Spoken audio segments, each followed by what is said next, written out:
দিয়েই আমরা আমাদের আইএনটিটিউসির জয়যাত্রা শুরু করি। সুতরাং এই স্ট্যান্ডের একটা আলাদা ঐতিহ্য আছে। এখানে প্রতিবারই আমি আসি এবং আগের দিন এসে আমি উদ্বোধন করি। আজকে সবাই এত আমাদের যারা ভাইরা এসছে, যারা মন দিয়ে বিশ্বকর্মার পুজো করবে এবং সারা বছর তারা এই দিনটির জন্য অপেক্ষা করে থাকে। কিভাবে তারা সারা বছর পরিশ্রম করে, এই দুটো দিন তারা বাবা বিশ্বকর্মার আরাধনা করবে এবং তাদের গাড়ি সঠিকভাবে মেনটেনেন্স করবে।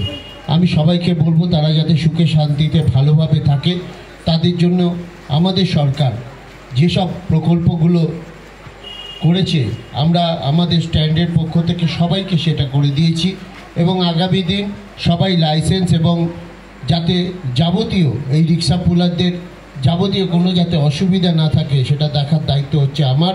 সেই জন্যই আমি 7 নম্বর রিক্সা স্ট্যান্ডকে অসংখ্য ধন্যবাদ জানাই। তারা বিশ্বকর্মা পুজোর আয়োজন করেছে, তাদের দিনটা ভালো কাটুক, সবাই যাতে আমরা ভালোভাবে সবাইকে ভালো রাখতে পারি, সবাইকে সুন্দরভাবে এই বিশ্বকর্মা পুজো কাটাতে পারি। ধন্যবাদ।